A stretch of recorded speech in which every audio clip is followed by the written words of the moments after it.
A very good evening to you and welcome to Primetime News on TV1, coming to you live and direct from the Newsfirst studios in Colombo. My name is Krishan Devasagaya. Let's start off with a look at tonight's headlines. Newsfirst headlines. Main sponsor. For sports items, B2B.lk.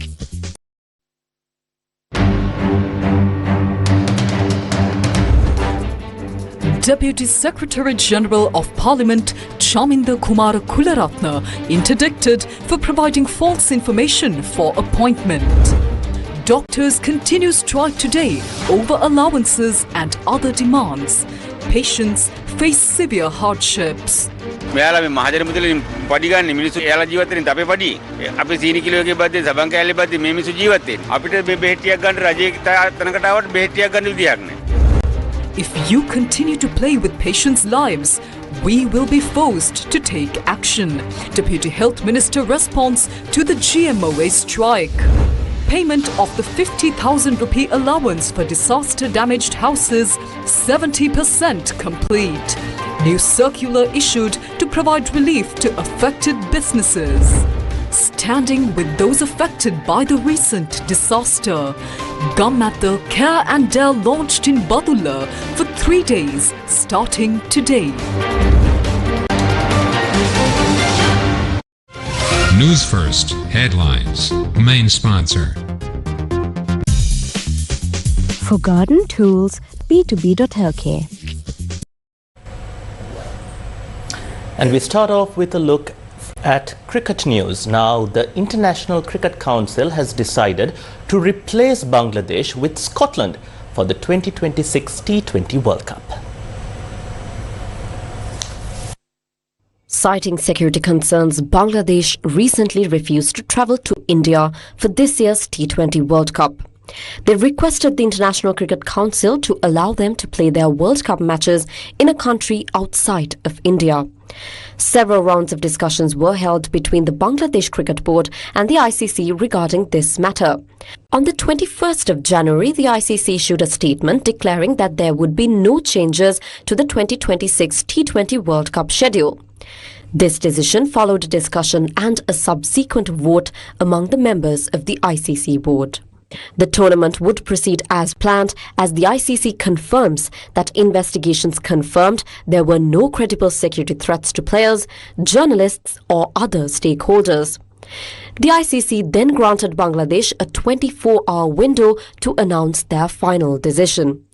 In response, following consultations between the Bangladeshi government, the Cricket Board and the Players Association, Bangladesh maintained their stance, refusing to compete in India. However, they expressed hope that the ICC would still grant them the opportunity to play at a venue outside India. Accordingly, the ICC released its final decision today, officially replacing Bangladesh with Scotland for the 2026 T20 World Cup. And in news here at home, the Chief of Staff and Deputy Secretary General of Parliament, Chamminda Kumara Kularatna, has been suspended with immediate effect.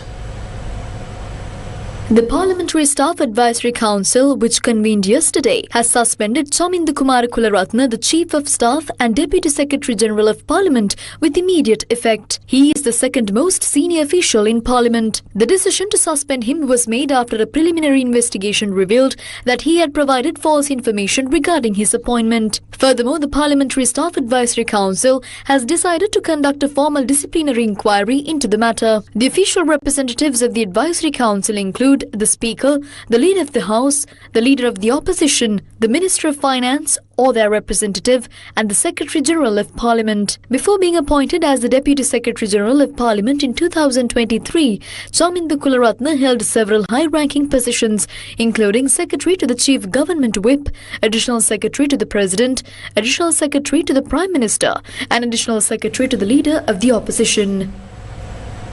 The medical strike launched by the Government Medical Officers Association, centered on three main allowances and a transportation issue, entered its second day today.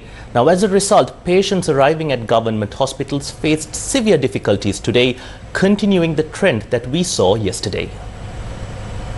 මේ දුන්නේ නැහැ නේ මහජන මුදලේ මුන් පරිගන්නව අපේ නිකන් රත්යද කරන අපිට කුලිවරකට යන්නත් නැහැ මේ දරුවන්ට බෙහෙටියක් ගන්නත් නැහැ මේ ළමයා මේ ඕලියෝ විභාග ලියන්න අද හෙට ඉන්නේ ඒ නිසා බෙහෙටියක් ගන්න ඊයේත් ආවා ඊයේත් ස්ට්‍රයික් අදත් ස්ට්‍රයික් ඒතර කවද්දන්න මේ ස්ට්‍රයික් එක නවතින්නේ මෙයාලා මේ මහජන මුදලේ පරිගන්නේ මිනිස්සු එයාලා ජීවත් වෙන්නේ අපේ පඩි අපේ සීනි කිලෝ එකේ බද්දේ සබන් කෑල්ලේ බද්දේ මේ මිනිස්සු ජීවත් වෙන්නේ අපිට මේ බෙහෙටියක් ගන්න රජයේ තැනකට ආවට බෙහෙටියක් ගන්න විදියක් නැහැ. Just like yesterday, patients who came to government hospitals today also faced severe inconvenience. Those who came to outpatient departments and monthly clinics were particularly affected. This was the situation observed at the Kurunagala Teaching Hospital this morning. බෙහෙත් දෙන්නේ නැහැ කිව්වද? ඊයේත් වර්ජනලු අදත් වර්ජනලු. දැන් අසරණ වෙනවා ලෙඩ ආවම. මේ පරිමදි කියලා ස්ට්‍රයික්. ප්‍රයිමරි ගන්නවා නම් මෙහෙ එන්න ඕනේ නැහැ නේ. සල්ලි දිනනවා නම් යනවා. බෙහෙත් දෙන්නේ නැලු එයාලා. මං කීවා දෙන්න කියලා. මං කො මිනිස්සු මැරෙයි මෙතන කියලා. අදත් ඉතින් මිනිස්සු මැරෙනවා නේ. බෙහෙත් දෙන්න දු මොකද්ද මේක මේ? මට කොලෙස්ටරෝල්, ප්‍රෙෂර්, තයිරොක්සින් ඔක්කොම ගන්න ඕන. මාස දෙකකට සැරයක් ක්ලිනික් හද නැහැ. මොකවත් නැහැ. ඇත්තටම ડોක්ටර්ලාගේ පැත්ත තමයි වැරදි. Due to the strike, activities at national hospitals have also been affected. Patients who came to the Galle National Hospital today expressed these views regarding the strike. නෑ රජයෙන් කරනවා රජයෙන් පලි ගන්න ඕන. නැතුව මේ දුප්පත් මිනිස්සුන්ගේ රෝගීන්ගෙන් පලි අරන් වැඩක් නෑ. රජයේ රෝහලට එන්නේ මිනිස්සුන්ට නැති බැරි කම නිසා. ගොඩක් දුප්පත් නිසා. අසාධාරණ වැඩ කෙන්නම. ඇති මිනිහා ගිහිල්ලා තියෙන දෙනින් බෙහෙත් කරන් දුප්පත් තව බෙහෙත් එන්න. වැඩ වර්ධනේ අසාධාරණයි. අහිංසක මේ ලෙඩු ඇවිල්ලා වාඩි වෙලා ඉන්නෝ දැන් පැය දෙකක් තුනක් තිස්සේ. ඒ පාරේ කියනවා මේ ගෙදර යන්න ස්ටේජ් එකේ කියලා. This is the Kandy National Hospital. වෛද්‍යවරු ඉතින් මේ ලෙඩු ගැන හිතන්න එපා අපි කොච්චර අසරණද. ලෙඩ වෙන කොහාට අපි කියන්නේ සල්ලි තියෙන මිනිස්සු නම් ගෙවලා හරි ප්‍රයිවට් ගයි. අපිට සල්ලි නැහැනේ. අපි දැන් ටිකට් කපලා ලෙඩාට බේට් ටික ගන්න නැහැනේ. වාහන හයරකට ඇවිල්ලා බොහොම අසරණ තත්ත්වයකට පත් වෙලා ඉන්නේ. බේඩිංගක් ගන්නට නැති කරන්න රජයට හොලකට ලෙඩු කබලෙන් ලිපට යනවා. මේ කබලෙන් වලන කියන මැල්ලම යනකල් ඉතින් මෙච්චර තමයි ඉතින් ආය ඕන්න. අපි අසරණ අපි අල්ලගන්නේ මේගොල්ලෝ නටන්නේ.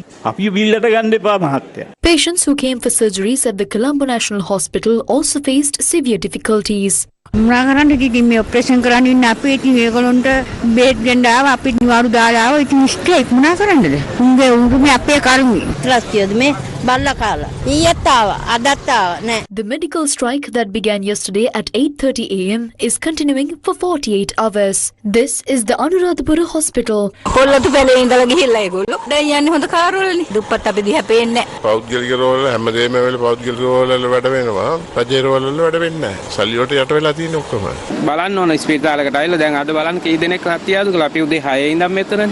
ලොකු සපත්තු වලට තැලෙන්නේ අපි. තේරුණා? මුන්නේ මේ ප්‍රාඩ කල්ලි එක්ක අහුවෙලා කරන වැඩ මේවා. දැන්වත් වෙනස් කරන්න. ස්ට්‍රයික් කර දවස් වලටවත් රජෙන් පඩි ගන්න එපා මේගොල්ලොන්ට. අපේ පරිප්පුටිකට සීන් බදු ගහනවා. ඒ වයින් ඔයගොල්ලෝ ජීවත් වෙනවා. What are the doctors' demands? Creation of a special service category titled Sri Lanka Medical Service, updating the disturbance, availability and transport allowance, resolving transport issues according to Circular 22/99, making the additional duty allowance a permanent allowance, resolving issues related to the research allowance. The Government Medical Officers Association says the Health Minister had provided written agreement to resolve these issues but failed to implement it. They also held a media briefing this morning. අපිට සාමාන්‍ය පොදු සේවය හැටියට සලකන එක වෙනස් යුතු කියන මතේ අපි ඉන්නවා. අනිත් එක තමයි රජයේ වෛද්‍යවරුන්ට හිමියම් දීමනා තියෙනවා. that කියන්නේ disturbance availability and transport allowance කියන එක. ඒක දෙන එක ගැනත් හරි නිගමනයක් ආණ්ඩුවේ නැහැ. ඒ වගේම තව මූල්‍යමය නොවන දීමනා අපිට මූල්‍යමය නොවන ඉල්ලීම් අපි ඉල්ලලා තිබ්බා. ඒක තමයි අපි ළමයි ඉස්කෝලේට දාගන්න එක ගැන කීප වටයක්ම සාකච්ඡා කරා. නමුත් ඒවට හරි විසඳුමක් හම්බුනේ නැහැ. ඒ සම්බන්ධයෙන් අපි සාකච්ඡා කළා ප්‍රතිචාරයක් නැති හින්දා තමයි අපි මේ වෘත්තීය සමාජ අන්ති ක්‍රියාමාර්ගයට එළඹුණේ. ඉල්ලීම් ප්‍රමාණයක් දීලා තියෙනවා කියලා තමයි සෞඛ්‍ය අමාත්‍යතුමා කියන්නේ. වැටුප සම්බන්ධයෙන් කිසිම ප්‍රශ්නයක් නැහැ. වැටුප වැඩි වෙලා තියෙනවා. ඔබතුමාලගේ අනිත් කාරණා සම්බන්ධයෙන් මේ වෙලාවේ රෝගීන් අපහසුතාවයට පත් කරන්නේ නැතුව කාලීන يعني කාලයක් අරගෙන මේ ප්‍රශ්න විසඳ ගන්න එහෙම හැකියාවක් නැද්ද? අපි ගොඩාක් කල් ගත්තා. අතරම කියනවා මාස අවුරුද්දක් විතර වගේ කල් ගත්තා. ඒ වගේම අපි ගොඩාක් සාකච්ඡා වාර ගණනක් ඇමැතුමාගෙන් ජනාධිපතිතුමාගෙන් ඉල්ලුවා. නමුත් ඒකට හම්බුන්නේ නැහැ. හම්බෙච්ච ඒවාත් ඊටම පොඩි වෙලාවකින් කිසිම පොසිටිව් රෙස්පොන්ස් එකක් නැතුව ඉවර වුණා අපිට. වෙන විකල්පයක් නැහැ. හෙට උදෑසන 8ට දැන් ඔබතුමාලගේ පැය 48 සංකේත වැඩ වර්ජනයේ අවසන් වෙනවා. ඊට පස්සේ මොකද්ද වෙන්නේ? ඒ සම්බන්ධයෙන් අපි සාකච්ඡා කළ යුතුයි. ඒ සාකච්ඡා කළා තමයි අපි තීරණය ගත යුතු. නිසා තනි තීරණ ගන්න අපි. කලින් දවසේ සජිත් ප්‍රේමදාස විපක්ෂ නායකතුමා එක්ක කතා කරනවා. The previous day, they speak with the leader of the opposition, Sajit Premadasa. Then they speak with Dr. Chamal Sanjeeva, a member of the working committee of the Samagi Jana Balawegya. And then, the very next day, strikes are launched. When we see the motives of certain individuals, when we see these interconnections, it raises a reasonable suspicion in us as to whether they are attempting to sabotage and collapse this country's progress using various forces simply out of jealousy or to settle old scores because they failed to do this while they were in power. That suspicion is not misplaced. Therefore, we appeal to the entire health sector staff, led by the doctors, let us think of the country. Let us think of the people. Compared to what was previously available, we have provided fair benefits to all public servants, including doctors. So, without sacrificing the public, let us contribute to building this country. එනිසා ජනතාව බිල්ලට නොගෙන අපි මේ රට හදන්න දායක වෙමු. Deputy Minister of Health Dr. Hansaka Vijayamuni expressed his views in Kandy today regarding the ongoing strike action. මේක මේ බේරගන්න හදන්නේ රෝගීන් එක තමයි වැඩේ බේරගන්න හදන්නේ. They are trying to settle this score using the lives of patients. In reality, the patients cannot answer for these demands, and as a government, neither can we. Firstly, the formulation of the service minutes for specialist doctors is a process that occurs based on administrative requirements. We have only taken the initial steps towards drafting those service minutes. A committee will be formed for this purpose, and anyone can present their case to that committee. Therefore, it is unjustifiable to hold patients hostage by striking at this time. All public servants have received a substantial salary increase, and doctors received it yesterday as well.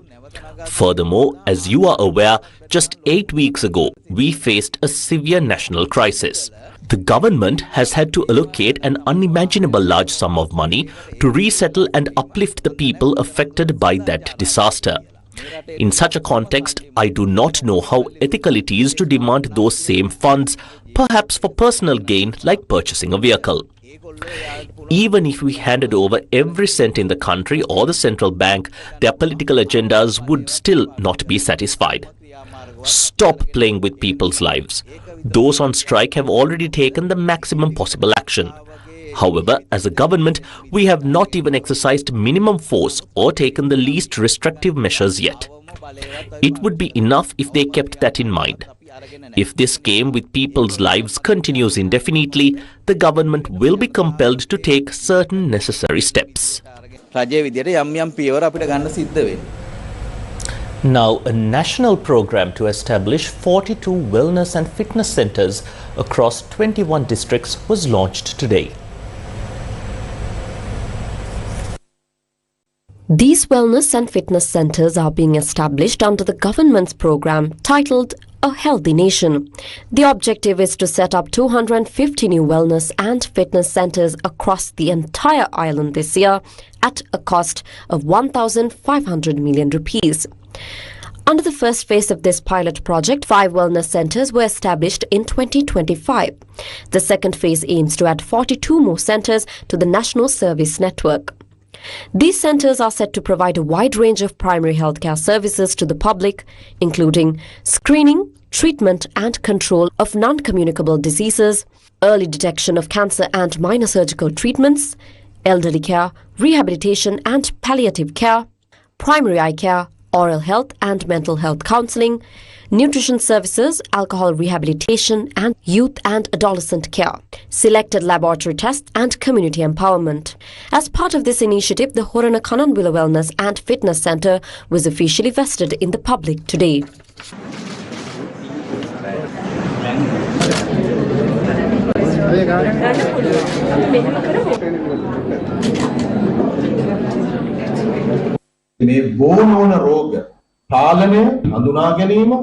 We must place significant emphasis today on the field of identifying and controlling non-communicable diseases and directing patients for early treatment.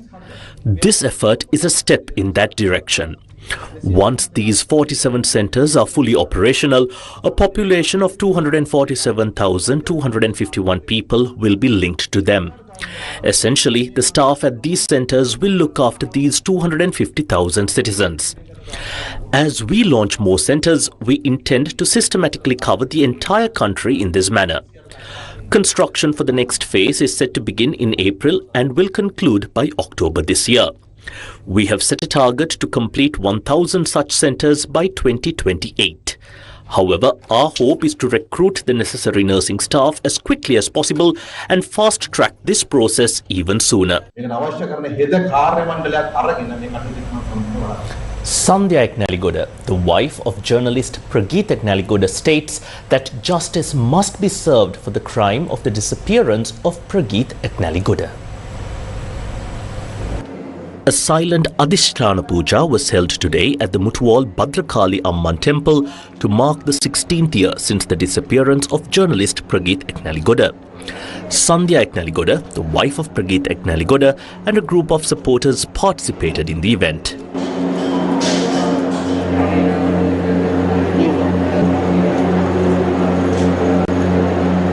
I have come here today to make a solemn vow for this year under the slogan Defeat Impunity, Win Justice. My focus from today and throughout this year is on how to conclude Prageet's court cases and win justice on this soil. Winning justice means ending impunity, specifically ending the impunity surrounding crimes committed under the protection of this state. That is what I am dedicating myself to, and that is the determination I came here to make today. I believe it is no secret to the people of this country that I have once again been subjected to death threats. They might say, "We will kill you." Perhaps they will try to run me over with a vehicle while I'm on the road, or I might die in some unknown way. Despite this, my vow for this year is that I will continue to fulfill my life's purpose in seeking justice for Prageet. I bow before the state and legal framework of this country and plead, give Prageet justice. This state has snatched 16 years from a woman's life. They have stolen the life I was meant to live on this earth. My only plea is to return that life to me through justice.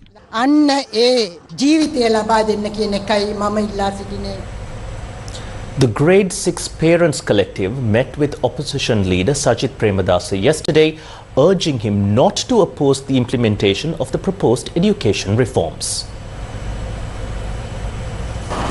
The meeting took place at the office of the opposition leader. During the discussion, the parents urged the opposition leader Sajith Premadasa not to oppose the education reforms implemented by the government.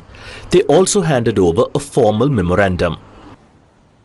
2026 වර්ෂයේදී දෙවන වාරයේදී හෝ ඔය කියන අඩුපාඩුව දැන් ප්‍රධාන අඩුපාඩුවක් උනේ එකක්නේ ඉංග්‍රීසි පිටුවේ 51 වෙනි පිටුව ඒක ඉවත් කරලා හෝ සුළු අඩුපාඩු සකසාගෙන දෙවන වාරයේදී හෝ මේක ක්‍රියාත්මක කරන එක පළවෙනි යෝජනාව. ප්‍රධානම එක. මොකද අපේ දරුවෝ ගිලිහෙන්න බෑ. දෙවෙනි යෝජනාව උනේ 2027 වර්ෂයේදී මේක ක්‍රියාත්මක කරනකොට අපේ දරුවෝ 7 ශ්‍රේණියට ගිහිල්ලා අපේ දරුවනුත් ඇතුළත් වෙන විදියට මේ ප්‍රතිසංස්කරණ එයාලත් මේ ප්‍රතිසංස්කරණයට අරගෙන ක්‍රියාත්මක කරන්න කියන එක. 6 ශ්‍රේණිය හා 7 ශ්‍රේණිය දෙකම අරගෙන මේ ප්‍රතිසංස්කරණ ක්‍රියාත්මක කරන්න කියන එක. 6 වසරට මේ අවුරුද්දේ අලුතින් ආපු දරුවන් මේ ප්‍රතිසංස්කරණ ඒ අයගෙන් පටන් ගනී කියන ලොකු බලාපොරොත්තුවක් තිබුණා සහ ඒ දරුවෝ අපේක්ෂා බංගත්වයට පත් වෙලා ඉන්නවයි කියලා ඒ දෙමව්පියෝ ඇවිල්ලා අපිත් එක්ක කතා කරා. ඒක නිවැරදි කරගන්න ක්‍රමවේදයකට සහයෝගය දෙන්න කියන එක තමයි අපෙන් ඉල්ලීමක් කරේ. Minister K.D. Lalkantha says that as the Constitutional Council has been activated, necessary measures can be taken at the appropriate time.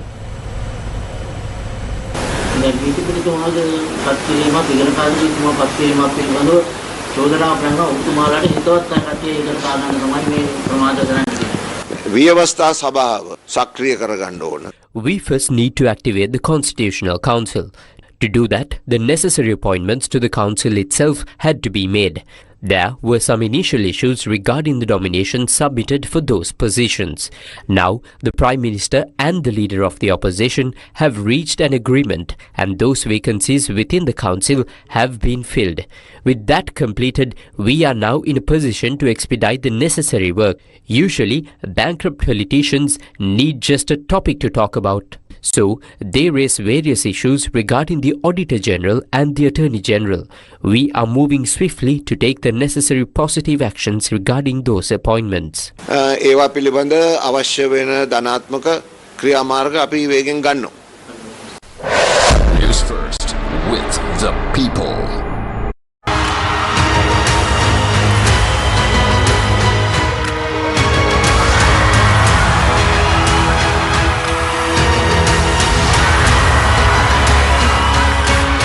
Sri Lanka's got courage. Sri Lanka's got strength. Sri Lanka's got talent. Every weekend at 8:30 p.m. on Sirasa TV. 10, 15, maybe 20 years ago, we may have not needed much stricter laws to regulate online content. But now, with the trends of creation by AI, at the same time, where we can adapt, even within the rice pad cropping, can we adapt to new ways of growing rice during floods, new varieties of rice, for example, that can withstand flooding, for example, in certain areas, that can withstand drought. We teamed up with one of the leading business strategy guys in Sri Lanka called Innovation Quotient, and the two of us are going to start coming up with geostrategic workshops to help businesses in Sri Lanka incorporate geostrategic thinking.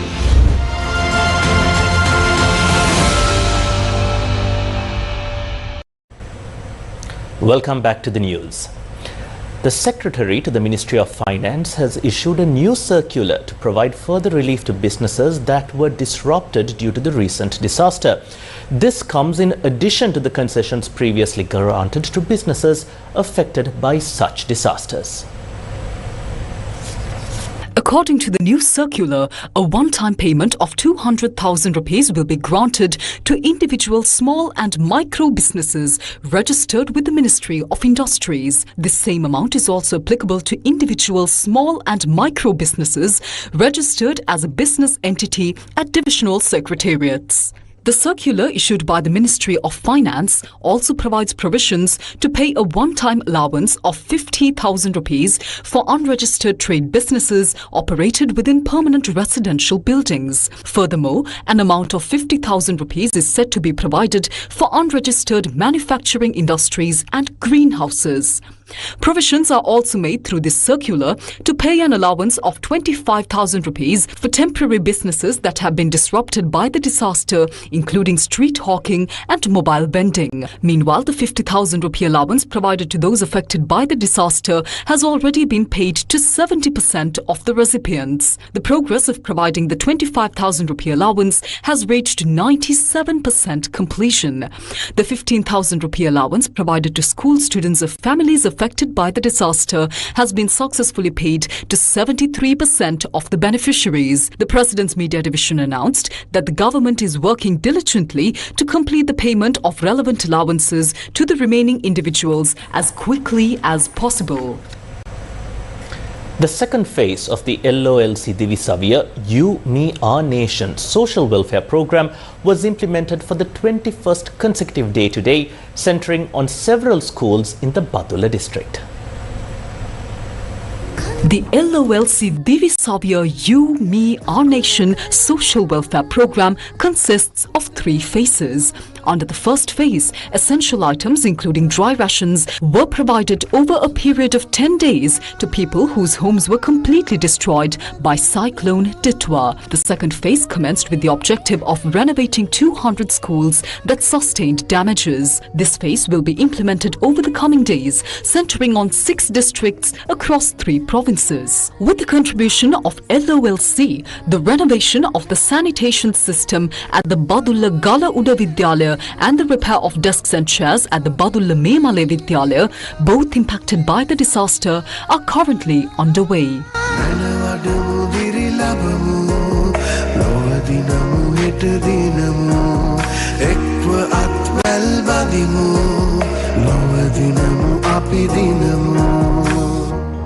Furthermore, the repair of the playground gate and the sanitation system at the Badula Kobo Vidyalaya is also taking place during these days. The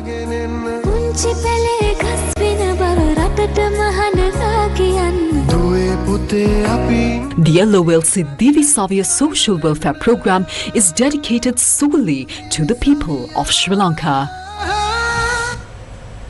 Speaking at the World Economic Forum in Davos, International Monetary Fund Managing Director Kristalina Georgieva warned that AI would hit the labour market like a tsunami, fundamentally reshaping jobs and accelerating changes in the skills employers demand as the technology becomes more widespread. In advanced economies, 60% of jobs to be affected by AI, either enhanced or eliminated or transformed, 40% globally. This is like a tsunami hitting the labor market. Number two, we looked at the micro level, what is happening with jobs. And we see that in advanced economies, 1 in 10 jobs is already enhanced, and the people in these jobs are paid better. When they're paid better, they spend more money in the local economy, they spend more money in restaurants, here, there. Demand for low-skilled jobs goes up, and actually total employment seems to slightly increase because of it. But there are two very serious problems. The first one is that tasks that are eliminated are usually what entry-level jobs present. So young people searching for jobs find it harder to get to a good placement. And the two I'm very worried about, who is getting squeezed? The jobs that are not touched. They're kind of the same. They're paying now less. So middle class inevitably is going to be affected. And the third observation I would make, that is my biggest worry, and actually we heard people talking about it, Christine talked about it, where are the guardrails? This is moving so fast, and yet we don't know how to make it safe. We don't know how to make it inclusive. And if there, again, I'm talking about my regrets of things we haven't discussed much here, we missed an opportunity to talk about that more. So my appeal is wake up. AI is for real, and it is transforming our world faster than we are getting a handle. Sri Lanka is off to a flying start this year, welcoming 194,553 tourists in the first 22 days of January, according to the latest report from the Sri Lanka Tourism Development Authority. Which countries are sending the most visitors to our island paradise? Newsfirst's Ometra Abekun reports. According to the Sri Lanka Tourism Development Authority, over 194,553 tourists arrived in the country within just the first 22 days of January, underscoring a strong start to 2026 for the tourism sector. Now, India emerged as the leading source market with 35,177 arrivals, followed by Russia with 19,930 visitors. The United Kingdom closely trailed, contributing 19,893 tourists, while Germany recorded 12,822 arrivals. France added a further 9,470 visitors to the total. Other key source markets include Australia, China, Poland, the United States and the Netherlands, highlighting Sri Lanka's growing appeal across both regional and long-haul destinations. Now, as the year begins, these encouraging numbers signal that the world is rediscovering Sri Lanka and that the island is firmly re-emerging as a top global travel destination. Now, the Phase 2 of the Gammadda Care and Dare initiative to support communities affected by Cyclone Ditwa was launched today in Badulla.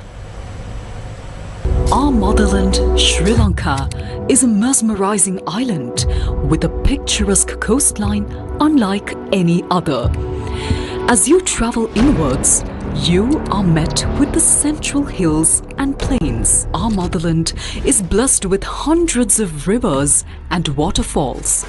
That is why the beauty of this island is unique to the entire world. This beautiful land, blessed with natural beauty, had to face a disaster caused by nature itself.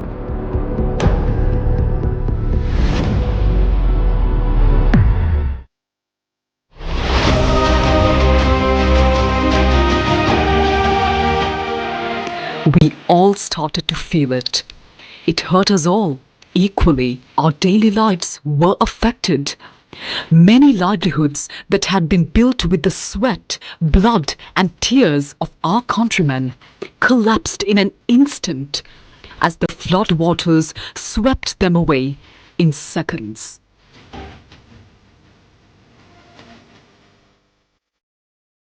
However, despite the setback, we need to get back on our feet and rebuild. We have to be strong. The Gammadda Care India initiative, backed by the Australian Mindaru Foundation, one of the largest voluntary organizations in the world, started to help rebuild the livelihoods of our fellow Sri Lankans who were in despair following the disaster. This initiative was kick-started in Kotmale recently with renewed hope, with only one goal in mind: to help our fellow countrymen rebuild their lives. The second phase of the Gammadda Care India initiative was launched today, centering the Badulla district, and will take place over a period of 3 days. Today's activity is commenced at the Passara Central School. The program provided a wide range of essential services in one place, including legal guidance and support, assistance with identity documents and lost paperwork, vocational guidance and career counseling, psychological support, and distribution of essential food and supplies. All attendees had access to these services throughout the day.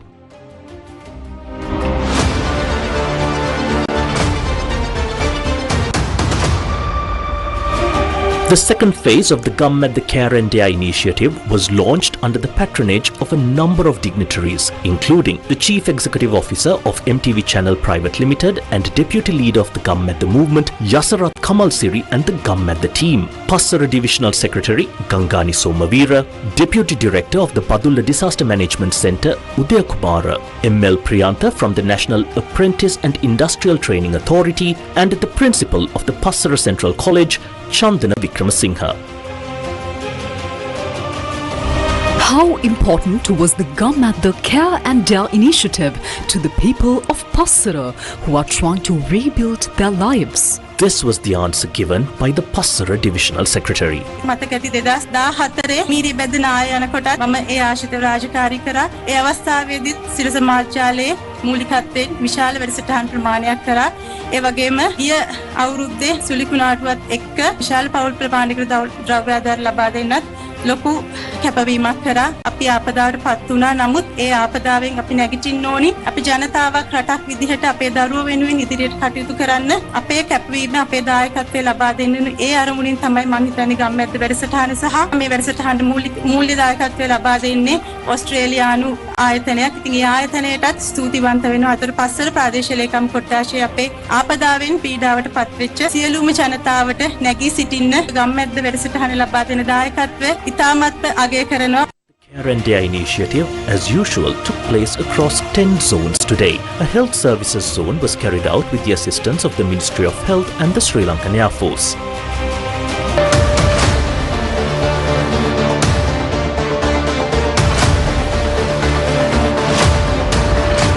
Another zone was dedicated to distributing nutrition packs to expecting mothers and small children.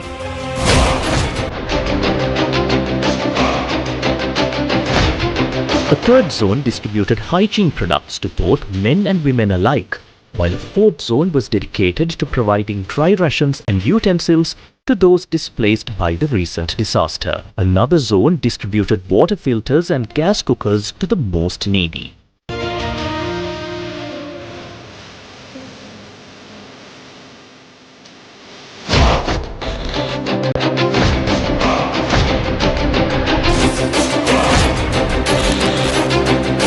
ගොඩාක් සතුටු කෘත්‍යයක් කරන පාරේට මේ ගම්මැද්දයි කරන මේ වැඩසටහන පින් සිද්ධ වෙන වැඩසටහන සියලුම ජනතාවට අත්‍යවශ්‍ය ආහාර ද්‍රව්‍ය සියලු දේම ලබා දීම ගැන සියලු දෙනාටම ස්තුතිවන්ත වෙනවා.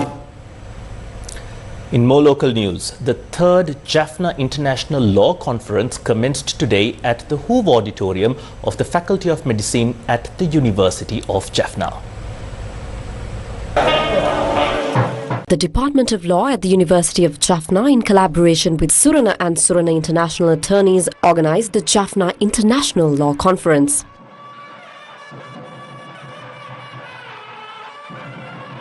The conference is held under the theme Research, Reframe, Rebuild. A number of distinguished dignitaries were in attendance at the event, underscoring its significance within the legal and academic community. The chief guest was Honorable Justice S. Raja, Justice of the Supreme Court, while the guest of honor was Honorable Justice Rohanta Besurya, the President of the Court of Appeal.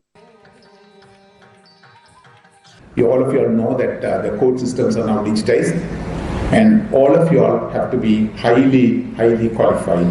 Also acquainted yourself towards the new system, otherwise you will be lost. Mind it, I said use AI carefully, but I don't say don't use the IT. Use IT. As of late, our judiciary grapples with approximately 1.1 million pending cases, almost one pending case per every 20 citizens of this country. We have only 15 judges per million people. Where, on the other part, they have 200 per million. India has 297 per million. We need to introduce a system where our law faculties should be given an opportunity to engage in legal practice. Actually, I mentioned this long time ago at an ADB conference in Sri Lanka. But unfortunately, subsequently a case was filed on those lines and it came up before me. In other countries, you have similar systems. This should not be advocated as a personal cause, which all universities should get together and do that. And the best, when we were law students, we had the opportunity and the courts reserve 2 seats, at least 2 chairs for law students. Unfortunately now, we go to courts after we pass our finals at the law college. Why should we do that? I think that is lacking in our education system. சட்டம் சார்ந்த விடயங்களை சட்டவாளர்கள் நீதியாளர்கள் The University of Jaffna's Law Department, together with Surana and Surana International Attorneys, has organized this conference for 3 consecutive years. Our goal is to foster dialogue among lawyers, judges, students and lecturers to contribute to the evolution of law. It provides students an opportunity to gain deep knowledge and network with industry experts. We facilitate discussions across various platforms, focusing on the development of Sri Lanka, its regions and its provinces. கலந்துரையாடல்களை நாங்கள் இந்த மாநாட்டின் மூலமாக ஒழுங்கு செய்து வருகிறோம்.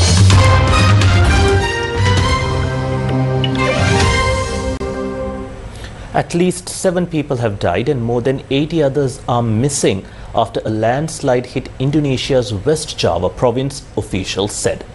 The landslide occurred in the West Bandung region, southeast of the capital Jakarta, following days of intense rainfall. Indonesia's disaster mitigation agency said in a statement that more than 30 homes were destroyed after landslide material buried residential areas, causing fatalities and affecting local residents. Flooding, landslide and extreme weather alerts have also been issued for the broader region. Kami piket fungsi Polsek Cisarua dipimpin pawat setempat, perangkat masyarakat setempat dilaporkan longsor. The landslide hit the village of Pasir Langu around 2:30 a.m. on Saturday. According to the communication chief of the National Search Agency, 2,000 people were evacuated safely from the affected region. Images shared by local news outlets showed homes buried under mud and debris. Meanwhile, Ukraine has condemned a fresh wave of Russian strikes overnight, which killed 1 person and injured 23 others, as talks with the US aimed at ending the war are set to resume. Ukraine's Foreign Minister Andriy Sybiha said the brutal attack had hit not only their people, but also the negotiation table.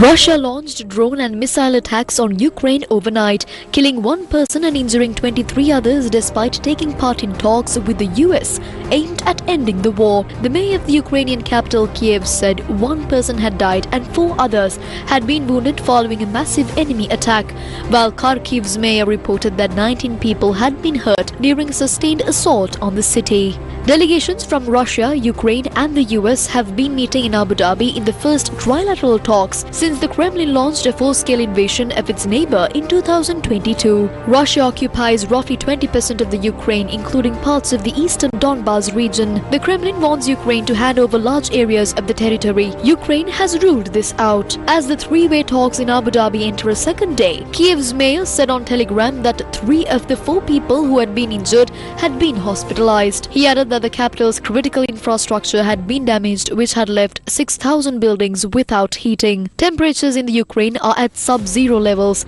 and in a statement following the assault, President Volodymyr Zelensky said, quote-unquote, the main target of the Russians was the energy infrastructure. The Kharkiv mayor said 19 people had been injured during the strikes in the early hours of Saturday morning. A maternity hospital and a hostel for displaced people were damaged.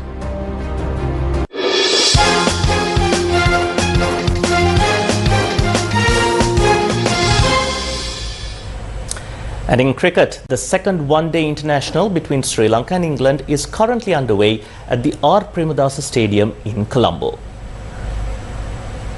Having won the toss, Sri Lanka captain Charith Asalanka opted to bat first. Padam Nisanka and Kamil Mishara opened the innings for Sri Lanka. Mishara was dismissed for just 5 runs, while Padam Nisanka contributed 26 runs. Kusal Mendes also managed to score only 26 runs. Dhananjay De Silva and captain Charith Asalanka stabilised the innings with a 66-run partnership for the 4th wicket. Dhananjay scored 40 runs, while Asalanka top-scored with 45 runs. Pawan Ratnayake added 29 runs to the total. On the bowling front, Jamie Overton and Adil Rashid claimed 2 wickets each. Batting first, the Sri Lankan team was bowled out for 219 runs at the end of their 50 overs. Now, a short while ago, England beat Sri Lanka by 5 wickets, achieving the desired target in just 46.2 overs. They levelled the 3-match series now 1-1. And on that note, we wrap up tonight's edition of Primetime News. Thank you for watching. Take care, good night, and God bless you.